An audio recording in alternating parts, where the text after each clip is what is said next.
Hello my dear student, this is Firdaus Khanam again. और आज हम लेकर आए क्लास 7 का हमारा जो चैप्टर सेकंड है उसका फर्स्ट लेक्चर, जिसमें हम पढ़ेंगे कि फाइबर्स क्या होते हैं और किस तरह से हम फाइबर्स को कन्वर्ट करते हैं फैब्रिक में। इसलिए हमारे चैप्टर का नाम क्या है बच्चों? Fibre to fabric.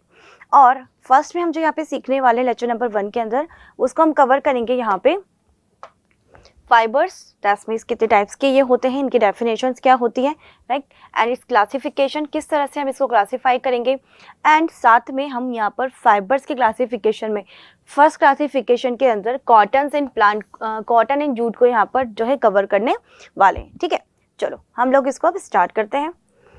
सबसे पहले हम बात करते हैं यहाँ पे फाइबर्स की। तो व्हाट इज द फाइबर्स? इसकी डेफिनेशन जैसे कि हमने क्लास 6 के अंदर भी इसको पढ़ा हुआ है ऑलरेडी, है ना। तो एक तरीके से यहाँ पर आपका जो रिवीजन ही होगा। क्लास 6 के अंदर हमने जो पढ़ा था वो डिटेल में पढ़ा था प्लांट फाइबर्स को, बट क्लास 7 के अंदर हम यहाँ डिटेल में पढ़ने वाले हैं अब हमारे एनिमल फाइबर्स को। तो जो हमारा प्लांट फाइबर है एज ए यहाँ पर आपको रिवीजन का वर्क करेगा। पढ़ना तो हमको है लेकिन थोड़ा डिटेल में कम पढ़ना है उसके कंपैरिजन में, क्लास 6 के कंपैरिजन में।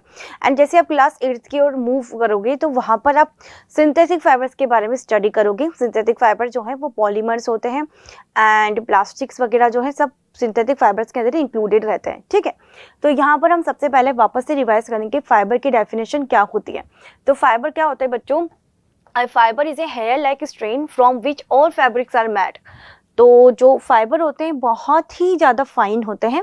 इनका स्ट्रक्चर अगर हम देखें तो जो हमारे हेयर की जो फाइनेस होती है, जो थिकनेस होती है हमारे हेयर की, सेम वैसे ही थिकनेस जो होती है वो किसकी होती है बच्चों? फाइबर की होती है। मैंने जो कॉटन का प्लग आपको दिखाया था, जो कॉटन होता है, अगर आप कॉटन लें घर पे भी आप कॉटन का यूज़ करते हो दिया बाती जलाने के लिए एंड अपनी वुंड्स वगैरह को साफ करने के लिए एज ए एंटीसेप्टिक मटेरियल। तो जो हमारा कॉटन होता है अगर आप उसको हाथ में लो और उसमें से छोटे छोटे से अगर आप पुल आउट करो कुछ, तो जो पुल आउट करने पर छोटे छोटे से बहुत हेयर से भी ज़्यादा पतले से और फाइन जो स्ट्रक्चर बाहर आते हैं वही क्या होते हैं बच्चों? फाइबर होते हैं।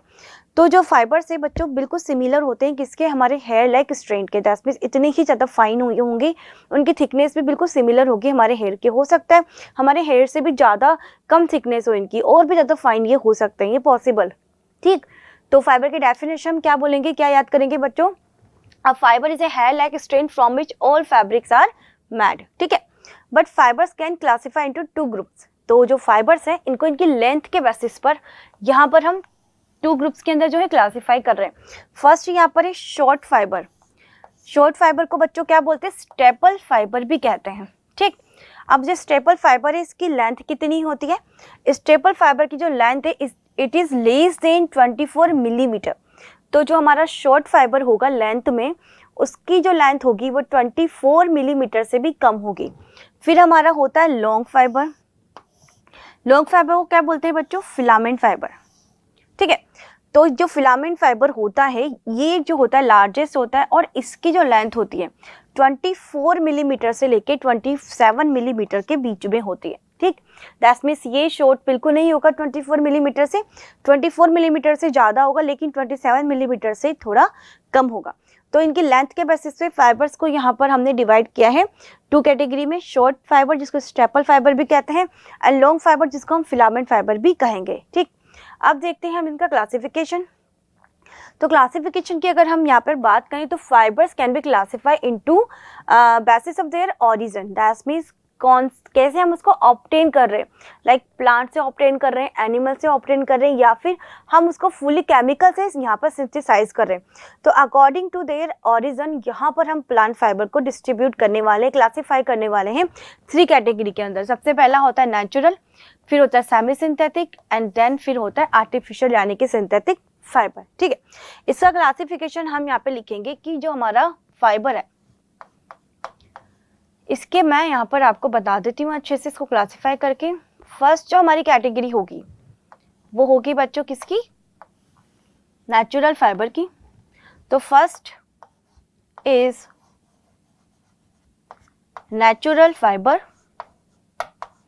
फिर देन नेचुरल फाइबर जो है इसको मैं फर्दर डिवाइडेड करूंगी किसमें बच्चों? प्लांट एंड एनिमल फाइबर के अंदर। तो first category is plant fibre,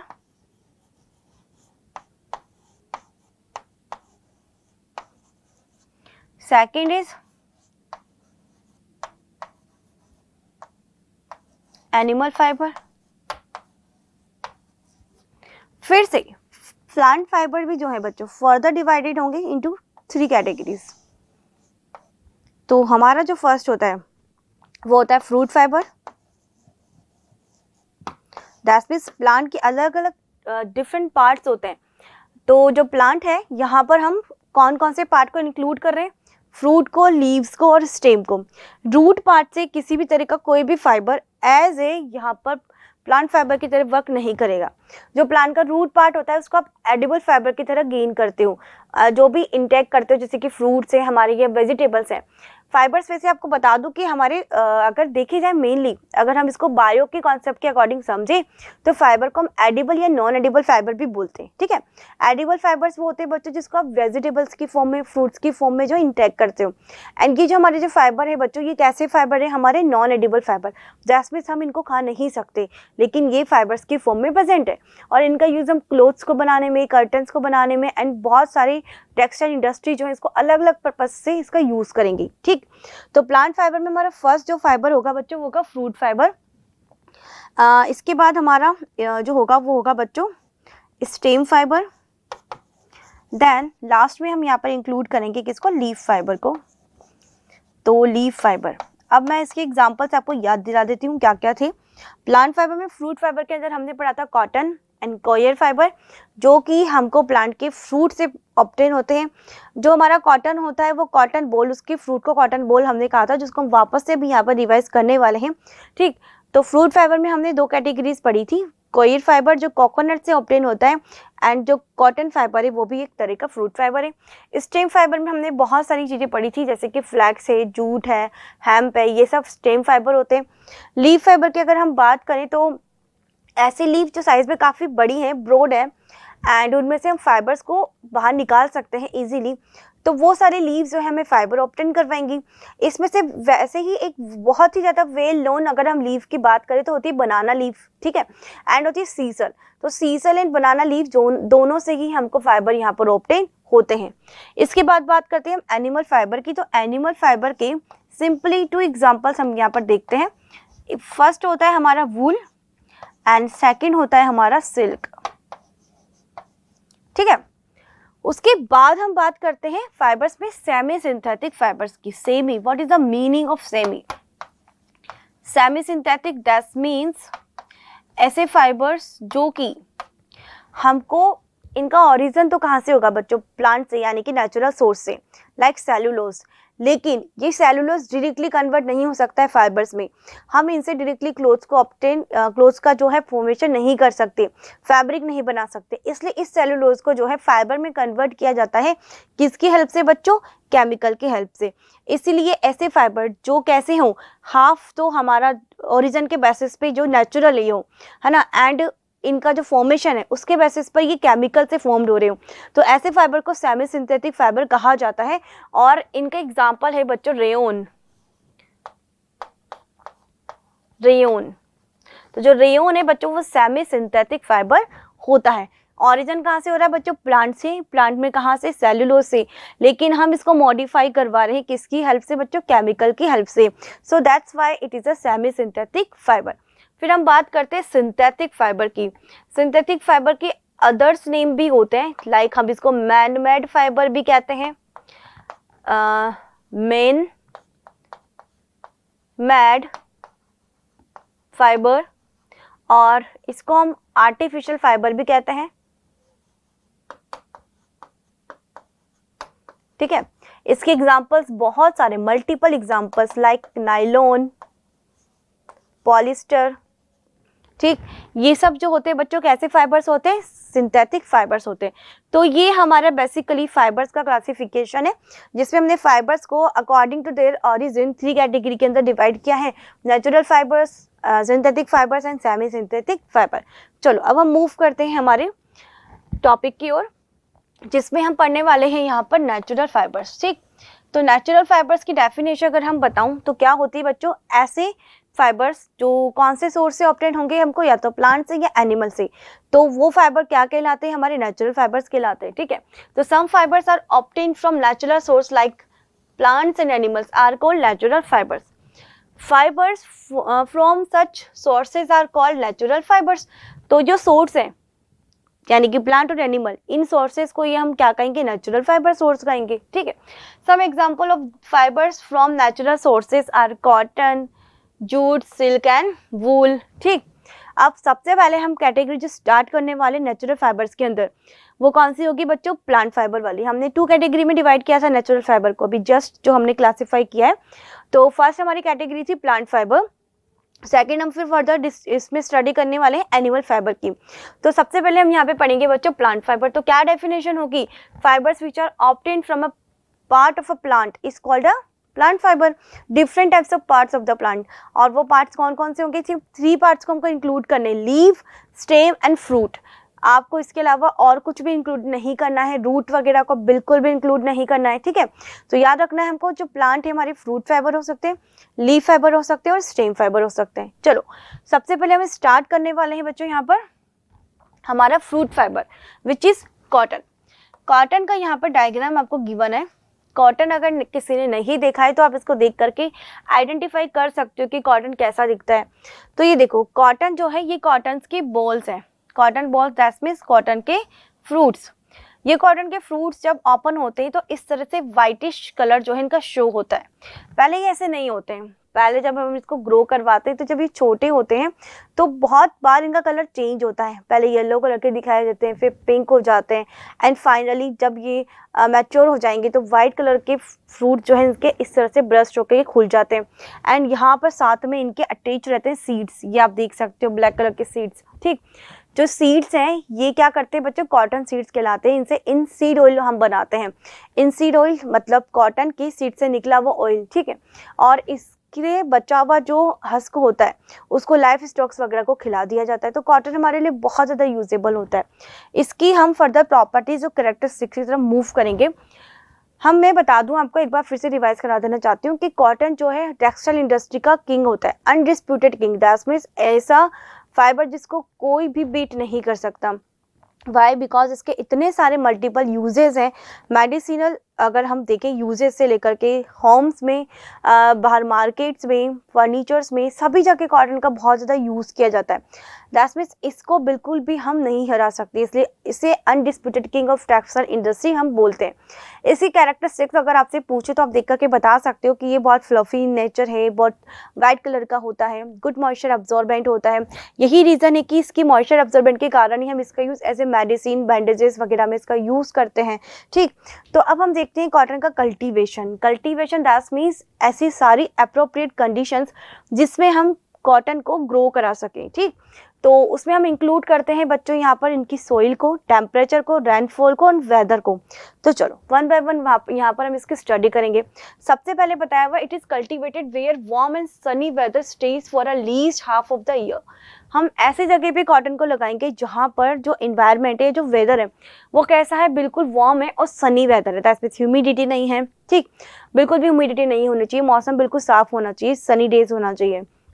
और वो भी कब तक, ड्यूरेशन क्या है बच्चों, half of the year. That means with in, मतलब हम बोलें एटलीस्ट 6 मंथ तक तो ऐसा रहना ही चाहिए कंडीशन। ऐसे वेदर में ही जो हम इसको ग्रो करवाएंगे। ठीक, उसके बाद एक cotton plants requires warm temperature ranging between 21 degree Celsius to 27 degree Celsius.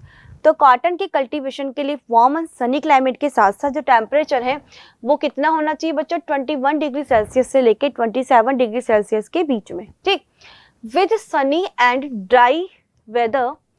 That means ये जो टेम्परेचर है, ये टेम्परेचर हमें मेंटेन करना है कैसे वेदर के साथ, जैसे हमने स्टडी की अभी फर्स्ट जो लाइन गिवन है कि ड्राई वेदर होना चाहिए, बिल्कुल ह्यूमिडिटी बिल्कुल भी नहीं होगी। तो सनी और ड्राई वेदर होगा और हमारा टेम्परेचर स्टे करना चाहिए 21 डिग्री सेल्सियस से लेके 27 डिग्री सेल्सियस के बीच में। Bye the time of harvesting, हम इसकी सोइल भी यहाँ पे डिस्कस कर लेते हैं। सोइल हमें गिवन है, आगे चलो बढ़ते चले जाते हैं। By the time of the harvesting rainfall between 50 centimetre to 80 centimetre.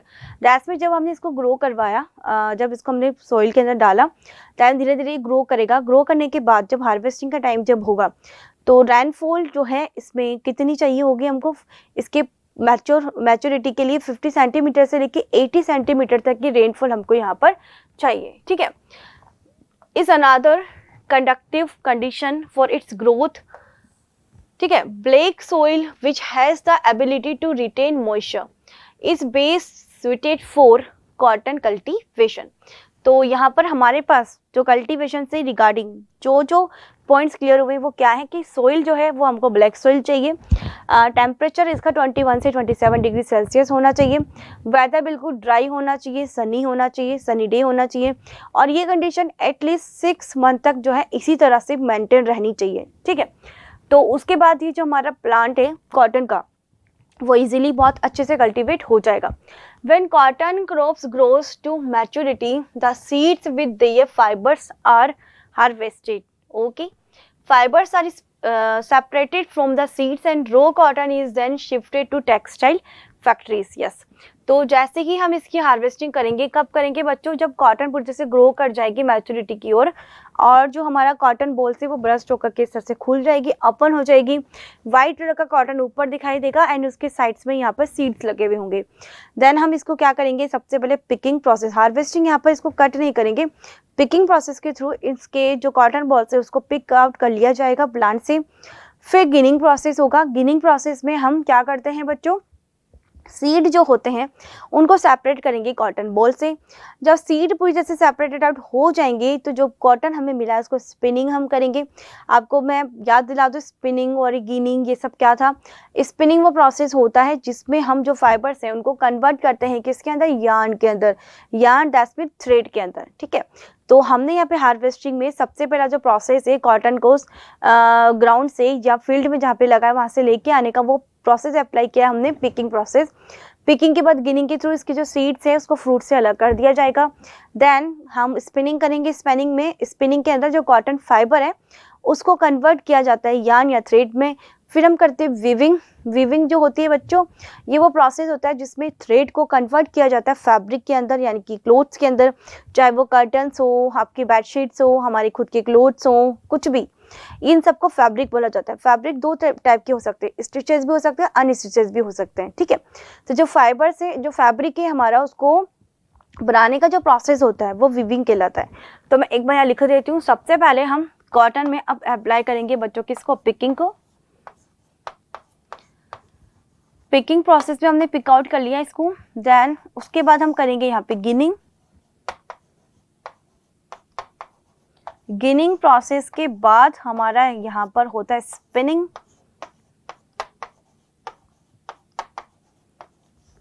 Spinning के बाद लास्ट होता है हमारा वीविंग। वीविंग के बहुत सारे टूल्स होते हैं जिससे हम वीविंग प्रोसेस करते हैं, हैंडलूम, पावर लूम। स्पिनिंग के लिए जो होता है चरखा, यानी कि हमारा जो व्हील होता है स्पिनिंग, स्पिंडल व्हील, उसको चरखा कहते हैं। तकली यानी कि हैंड स्पिंडल उसको कहा जाता है। उसके बाद जो वीविंग प्रोसेस होता है वो हैंडलूम के पावर लूम से कंडक्ट हम करवाते हैं।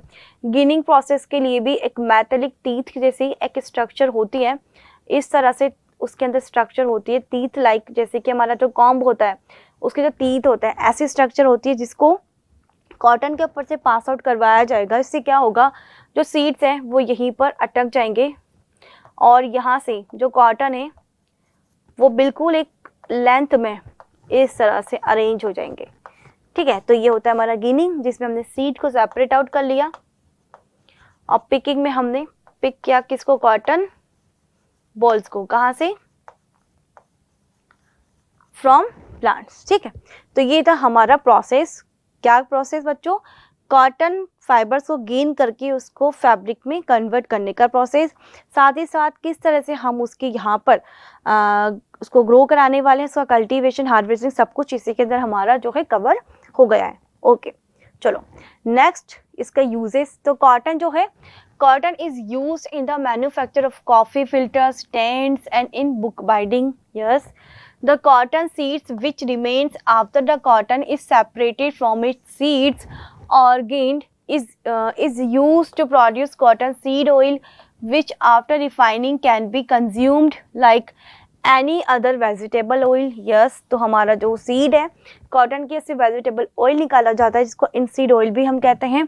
द कॉटन सीड मील जिसको हम बोलते हैं खल, दैट मीन्स सीड से ऑयल निकालने के बाद जो आउटर कवर जो उसका बच गया हस्क, उसको खल बोला जाता है बच्चों।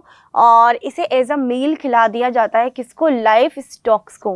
लाइफ स्टॉक दैट मीन्स जो भी फार्मर्स के पास डोमेस्टिक एनिमल्स है, लाइक काउ है, बफेलोज हैं, गोट्स हैं, उन सबको इसको खिला दिया जाएगा। ओके, और एक और यूज़ बता देती हूँ आपको मैं, कॉटन का यूज़ करेंसी जो नोट्स होते हैं उसमें भी हम कॉटन का यूज़ करते हैं। फिर बात करते हैं हम जूट की। तो जूट अगर मैंने आपको पहले भी दिखाया हुआ है लेकिन फिर से मैं आपको याद दिला दूँ, जूट जो होता है बच्चों गोल्डन कलर का दिखाई देता है, इसलिए हम इसको क्या बोलते हैं बच्चों, गोल्डन फाइबर भी हम इसे कहते हैं। ठीक है, golden fibre. It is a long, soft, shiny plant and is one of the cheapest natural fiber. Jute fiber are composed to cellulose and lignin. तो जो हमारा जो जूट फाइबर होता है, ये जो स्टेम फाइबर है, तो यहाँ पर बहुत ज़्यादा सोर्सेज होता है सेलुलोज का। स्टोर रहता है फूड यहाँ पर किस फॉर्म में, सेलुलोज और लिग्निन की फॉर्म में। ठीक है, तो स्टेम फाइबर को ऊपर से कवर जो करते हैं वो लिग्निन होता है, काफ़ी हार्ड ही होता है, जिसके कारण जो हमारा स्टेम है वो प्रोटेक्टेड रहता है। ठीक है, एंड जो सेलुलोज है वो इनके अंदर स्टोर रहता है। तो जो हमारा स्टेम फाइबर है जूट, वो इसका काफ़ी बड़ा सोर्स है। ठीक है, उसके बाद हम देखते हैं इसके कलर के कारण इसको गोल्डन फाइबर भी हमने बोला है। हम बात करते हैं इसके कल्टीवेशन की। तो jute is a rainy season crop grown best in warm humid climate. Jute plant requires temperature ranging from 17 degrees Celsius to 40 degrees Celsius and rainfall from 120 centimeter to 150 centimeter.